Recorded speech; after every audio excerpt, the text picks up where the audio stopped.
Jadi di sini perbedaannya coaching, mentoring dan konseling mungkin klien atau coachnya lebih paham pada coachnya, sedangkan mentoring itu mentor dan konsultannya itu lebih memahami. Perbedaan di antara coaching, mentoring ataupun konseling, kalau dari pemahaman saya, kalau di coaching ini si coach ini tidak melakukan, tapi coachnya yang melakukan sendiri. Coachnya melakukan. Kemudian kalau di mentoring ini mentornya yang lebih ahli memberikan ilmu. Kemudian kalau konseling ini juga ada di mentoring dan konseling, mentornya, konselornya yang ikut melaksanakan. Sedangkan di coaching ini coachnya itu tidak melaksanakan. Hanya menambahkan saja Bu, untuk yang coaching itu istilahnya sama-sama, bisa pengetahuannya sama-sama istilahnya, karena sebagai seorang coach itu kan intinya bagaimana dia bisa menggali permasalahan yang dihadapi oleh si coachnya. Maka bagaimana si coachnya itu pintar-pintar untuk mengajukan pertanyaan dalam memecahkan permasalahan yang dihadapi oleh coach tersebut. Itu saja. Mentoring kalau orang yang melakukan, menanyakan ya, ini berarti namanya mentor. Sedangkan orang yang ditanya namanya mentee.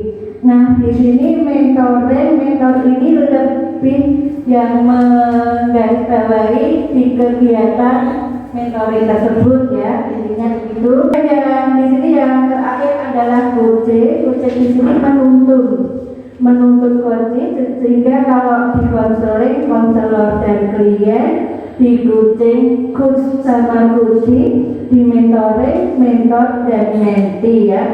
Dan yang paling di antara tiga itu sudah kelihatan ya apa perbedaannya. Dan yang kita pakai di kegiatan hari ini adalah yang coaching. Kita sama-sama Bapak Ibu guru CGP dan Bapak Ibu PP di sini semuanya sama-sama belajar ya.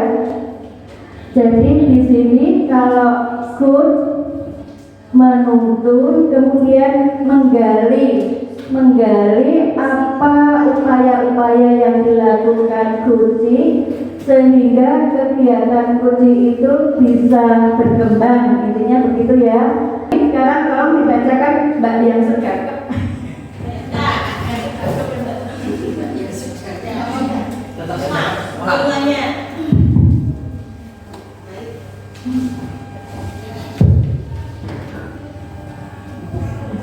Perbedaan antara coaching dan konseling. Untuk mentoring itu proses di mana seorang mentor membagikan pengalamannya. Yang perlu kita garis bawah adalah membagikan pengalamannya untuk membantu membimbing mengembangkan dirinya. Hubungan antara mentor dan mentee adalah seorang yang berpengalaman dan yang belum berpengalaman. Mentor biasanya memberi tips pada mentee-nya. Untuk konseling, proses di mana konseling dibantu untuk memecahkan masalahnya. Hubungan antara konselor dan konseling adalah seorang yang ahli dan seorang yang membutuhkan bantuan. Sedangkan untuk coaching, proses di mana seorang coach menuntun coaching untuk menemukan ide, cara untuk mengatasi masalahnya atau mencapai tujuannya. Hubungannya adalah kemitraan ya Bapak Ibu. Coach hanya menuntun, tapi coach yang menekan keputusannya sendiri.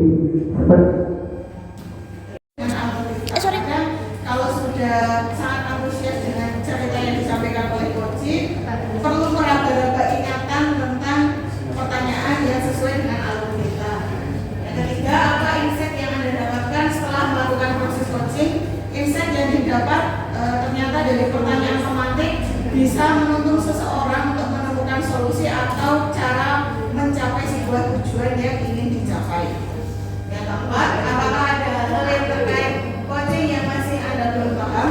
Sudah lumayan paham, namun saya masih harus banyak berlatih untuk menjadi pendengar aktif yang mampu mengajukan pertanyaan kepada seperti itu. Ya, terima kasih Mbak Tita. Lebih banyak lagi besok di PI 5 nanti ya. Terima kasih ya. Silakan.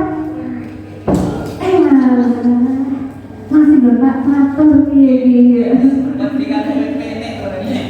Pertanyaan pertama, hal yang menarik ketika melakukan coaching, saya sama dengan Bu Itis, bisa menjalin kemitraan yang baik dengan teman sejawat. Jadi lebih senang ya, rasanya itu senang ketika teman-teman itu ceritanya kepada kita.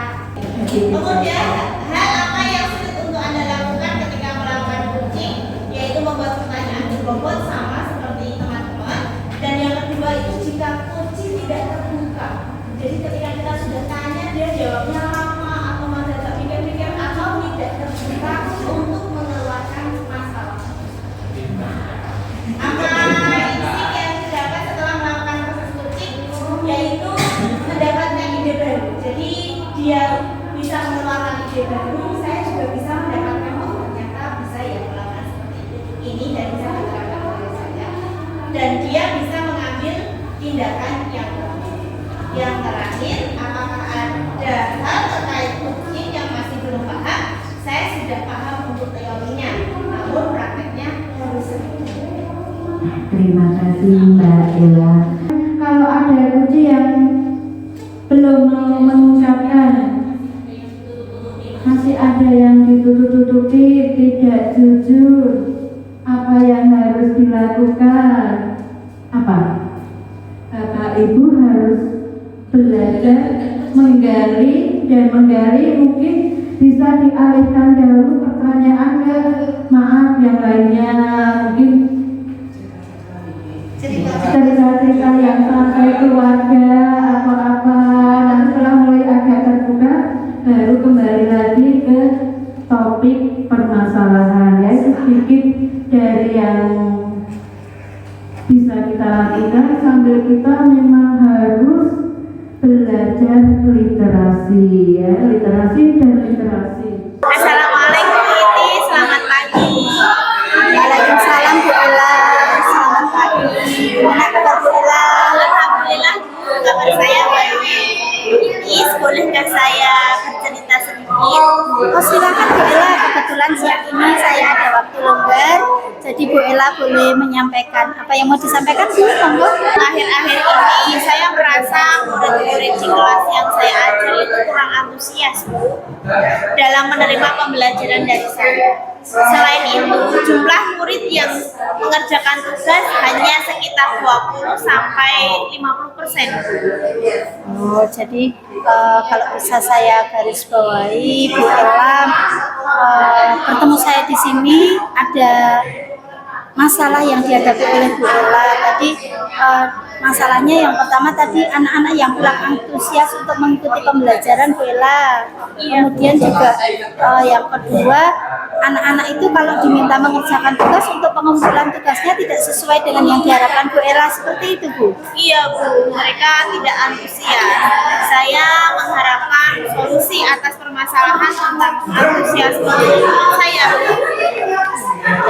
Oke Bu Ella, menurut Bu Ella yang menyebabkan murid kurang antusias itu apa ya Bu, dan mengapa mereka juga dalam mengumpulkan tugas ini tidak sesuai dengan harapan Bu Ella?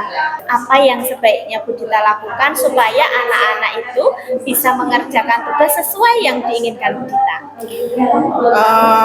Sepertinya saya harus mengurangi porsi tugas yang saya berikan Bu. Kemudian saat mengajar saya perlu menggunakan sumber belajar yang lebih beragam gitu ya Bu ya, biar mereka nggak bosan. Bagus sekali ya Bu Dita ya. Selamat pagi Bu Dita. Selamat pagi Pak Sol. Apakah punya waktu sebentar Bu Dita? Oh, saya punya banyak waktu luang. Gimana ini Pak Sol? Ada sesuatu yang ingin disampaikan? Ini mau ngobrol-ngobrol sedikit ini Bu Dita. masalah tentang pemahaman Bapak Ibu guru tentang kurikulum merdeka gitu. Oh, tentang kurikulum merdeka. Baik Pak, bagaimana? Ada cerita apa ini tentang Bapak Ibu gurunya di sekolah?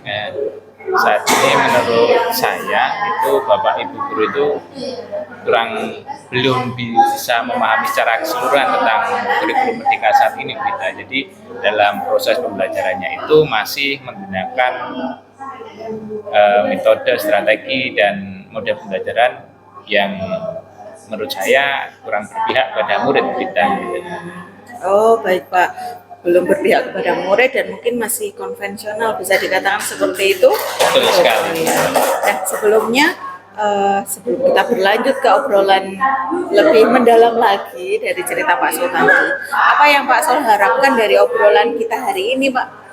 Harapan saya itu Bapak Ibu guru di sekolah kami itu lebih memahami tentang kurikulum merdeka dan melakukan pembelajaran kepada murid gitu. Mungkin bisa melakukan pengembangan diri melalui diklat atau seminar yang berhubungan dengan kurikulum merdeka tersebut. Oh, baik Pak. Berarti Pak Solikin itu ingin Bapak Ibu guru di sekolah itu lebih proaktif lagi untuk mengembangkan dirinya seperti itu ya Pak ya. Iya. Nah, menurut Pak Sol, hal apa yang membuat Bapak Ibu guru di sekolah itu masih belum greget untuk melakukan pengembangan diri, Pak? Mungkin karena menurut mereka tugas-tugas mereka itu terlalu banyak ya. Di samping itu mungkin dari pemahaman Bapak Ibu guru tentang kurikulum merdeka atau tentang penguasaan IT juga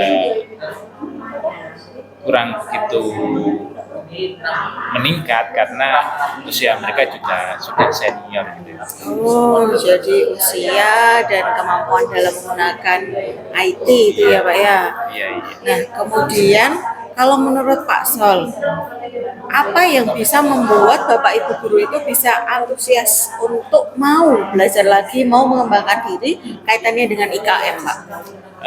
Mungkin mereka perlu pendampingan ya, perlu pendampingan. Kalau menurut saya mereka perlu pendampingan dari Bapak Ibu guru yang lebih muda, yang lebih menguasai teknologi IT, dan perlu diadakan komunitas praktisi mungkin di sekolah itu ya. Oh iya, bagus sekali tuh Pak idenya ya, melibatkan guru-guru yang muda untuk berkolaborasi dengan guru-guru senior melalui suatu komunitas praktisi. Nah, kalau Pak Sol itu menilai sekarang ini Bapak Ibu guru di sekolah tempat Pak Sol memimpin itu berada di level berapa untuk keinginannya dalam pengembangan diri, Pak? Kalau saat ini menurut saya masih di level 6 dan harapan saya paling tidak mereka mendekati di level 10 ya, level 10 sehingga anak-anak itu lebih nyaman dalam belajar. Oh, berarti Pak Sol ingin benar-benar menaikkan levelnya secara maksimal ya Pak, karena bertujuan terkait dengan siswa, keberpihakan kepada siswa gitu ya Pak ya. Nah, kalau Pak Sol melihat atau mengobservasi di sekolah, penyebab selain dari IT-nya yang mungkin belum mampu, apakah ada penyebab lain yang membuat Bapak Ibu guru itu mungkin masih malas untuk pengembangan diri terkait IKM ini, Pak? Betul, karena di usianya yang senior kadang mereka sudah tidak ingin menaikkan pangkat, jadi untuk pengembangan dirinya mungkin sedikit malas itu. Oh, berarti motivasi intrinsiknya belum ada, karena mungkin biasanya kita melihat Bapak Ibu guru itu terpacu karena ada kenaikan pangkat ya Pak, karena ini sudah berusia senior sekali ya, jadi sudah tidak tertarik. Nah, menurut Pak Sol, apakah ada motivasi pemantik atau motivasi eksternal yang bisa Pak Sol berikan kepada Bapak Ibu guru di sekolah supaya bisa semangat untuk pengembangan diri? Iya. Motivasinya itu mungkin ya salah satunya yang saya sampaikan tadi melalui pendampingan, melalui kolaborasi dan melalui komunitas praktisi, sehingga harapan kami motivasinya lebih meningkat dan pemahaman Bapak Ibu tentang kurikulum merdeka juga meningkat dari pendampingan tersebut. Ya, bagus sekali itu Pak. Komunitas praktisi ini memang bisa menjadi salah satu cara mungkin ya. Terkait komunitas praktisi, rencana ke depannya dengan komunitas praktisi ini apa saja Pak langkah yang ingin dilakukan? Langkah yang ingin saya lakukan adalah mungkin setiap di akhir pekan di hari Sabtu, karena pembelajaran murid itu sampai pukul 11, jadi setelah pukul 11 itu kami akan seperti KKG kecil atau komunitas praktisi di sekolah kami untuk membahas tentang platform Merdeka Mengajar. Jadi nanti kita bersama-sama Bapak Ibu guru dan yang lebih berpengalaman akan memandu Bapak Ibu guru yang mungkin dianggap yang masih kurang. Jadi nanti kita belajar bersama sehingga mereka bisa sejajar. Harapannya seperti itu. Bagus sekali Pak. Langkah-langkahnya itu sudah jelas untuk bisa diterapkan. Nah, seberapa besar komitmen Pak Sol untuk benar-benar melaksanakan langkah-langkah yang disusun dalam komunitas praktisi ini Pak? Insya Allah sangat besar sekali, karena harapan saya dengan komunitas praktisi ini Bapak Ibu lebih memahami tentang kurikulum merdeka dan anak-anak juga akan lebih terpenuhi haknya nanti, sehingga proses pembelajaran akan lebih berpihak kepada murid dan menyenangkan bagi siswanya juga, Bapak Ibu gurunya juga. Bagus sekali Pak, mulia sekali keinginan Pak Sol ini untuk menggerakkan komunitas praktisi di sekolah. Nah, kapan ingin dilaksanakan itu Pak? Insya Allah secepatnya, dan dalam minggu-minggu ini di akhir pekan insya Allah sudah kami laksanakan itu. Nah, baik Pak, pokoknya harus semangat terus ya Pak ya. Nah, supaya Pak Sol itu bisa tetap bersemangat, tidak kendor. Nah, apakah ada sosok-sosok yang bisa membantu untuk melaksanakan komunitas praktisi ini kepada Bapak Ibu guru di sekolah? Iya, yang pertama adalah tentu saja yang Bapak Ibu guru yang lebih muda yang paham dengan IT. Yang kedua adalah Bapak Ibu guru senior yang selalu memberi motivasi. Jadi kami kolaborasikan dari Bapak Ibu guru yang lebih muda yang memiliki dipandu dengan motivasi dari Bapak Ibu senior, sehingga nanti tercipta kolaborasi yang baik. Oke, bagus sekali Pak. Jadi kalau bisa mungkin Pak Sol urutkan lagi satu persatu langkah-langkah yang mulai besok akan dilakukan, itu apa saja Pak, supaya besok Pak Sol bisa langsung action ini di sekolah Bapak. Iya. Satu apa gitu? Yang pertama tentu saja saya akan mengatur jadwal. Mengatur Yang jadwal, kedua baik. nanti saya akan membagi tugas, nanti siapa yang akan memaparkan, siapa yang akan memberi contoh, dan nanti dari Bapak guru senior mungkin ada yang memberikan tanggapan atau refleksi. Jadi dari refleksi-refleksi tersebut sehingga tumbuh semangat dari Bapak Ibu guru yang lain. Wah, luar biasa sekali Pak Sol, sudah langkah-langkahnya itu sudah konkret dan siap untuk dilaksanakan di sekolah. Semoga besok bisa dilaksanakan benar-benar dengan lancar dan bisa bermanfaat untuk Bapak Ibu guru di sekolah gitu ya Pak ya. Ya. Apakah masih ada yang ingin Pak Sol ceritakan? Sementara itu dulu, nanti saya coba akan melakukan hal yang sudah saya rencanakan. Baik Pak, saya tunggu cerita setelah Pak Sol menerapkan semuanya. Saya tunggu kabar bahagianya ya Pak. Iya, siap Ibu. Sekian, wassalamualaikum warahmatullahi wabarakatuh. Waalaikumsalam warahmatullahi wabarakatuh. Akhir-akhir ini kok ada kecenderungan anak-anak itu malas mengumpulkan tugas saya. Tugas saya yang selama ini saya berikan itu anak kok saya nilai dari 30 siswa itu hanya sekitar 40% Pak yang mengumpulkan. Itu loh Pak masalah yang saya hadapi sekarang ini. Itu. Oh, berarti tentang antusias siswa dalam mengumpulkan tugas ya.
mata pelajaran apa yang ingin Bu Ella ajarkan besok ketika observasi? IPA.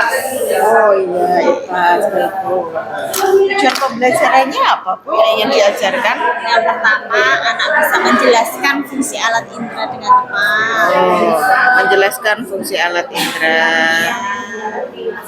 Kemudian ada lagi Bu? Terus siswa dapat merawat alat indera dengan benar. Bisa merawat alat indera. Apalagi Bu? Bisa memperbaiki kebiasaan yang jelek saat merawat panca indera itu. Memperbaiki kebiasaan.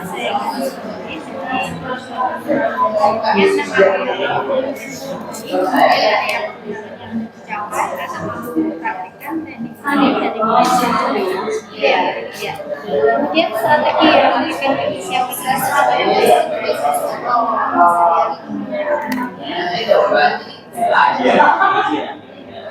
Nah, dari tujuan pembelajaran yang sudah Bu Ella rumuskan ini, apa area pengembangan yang hendak dicapai oleh Bu Ella? Pembelajaran berdiferensiasi, Ya, praktik PSE dalam siswa, keaktifan siswa, oke Bu. PSE dan keaktifan siswa ya Bu ya, pengelolaan kelas juga. dan pengelolaan kelas.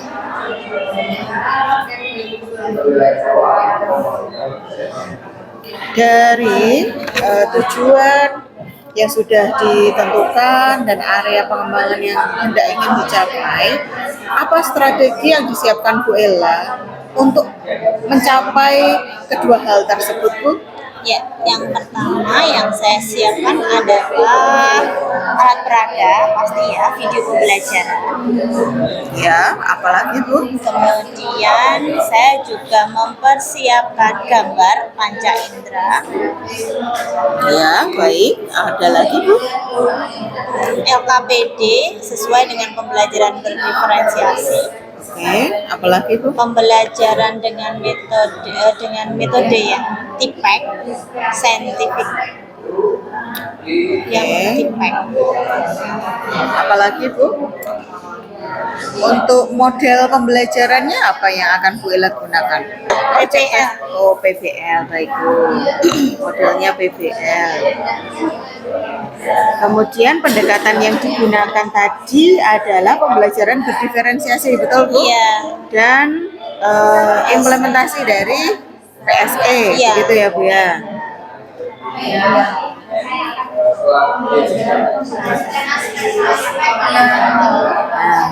baik Bu, dari model pembelajaran yang sudah ditentukan, ada metode, ada pendekatannya juga.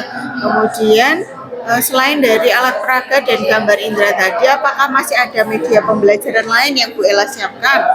Tidak, saya hanya menyiapkan gambar serta video pembelajaran tentang panca indera. Apakah ada alasan khusus Bu Ella memanfaatkan alat peraga, ada gambar, ada LKPD? Apakah ada kegiatan menyaksikan sebuah video juga Bu? Iya, itu termasuk di media pembelajaran Bu, videonya. Video, baik Bu. Apakah ada aktivitas luar kelas juga Bu rencananya? Tidak, karena ketika kita panca indera bisa diambil di dalam kelas semuanya. Oke, baik Bu. Bagus sekali ya Bu Ella ya, sudah merumuskan tujuan, sudah merumuskan area pengembangan yang hendak dicapai juga, strategi yang disampaikan tadi juga sudah lengkap. Saya harapkan semoga besok saat kegiatan observasi Bu Ella dapat melaksanakan pembelajaran dengan lancar ya Bu ya. Tetap semangat ya Bu Ella ya. Kita jumpa besok saat observasi. Makasih ya. Jadi ada 5 tujuan pembelajaran ya. Nah, bagaimana kita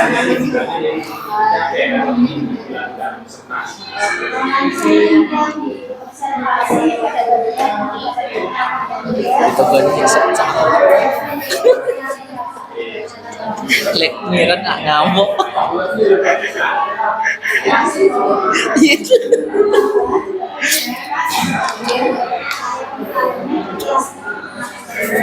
Tapi keren banget, lampu kepala.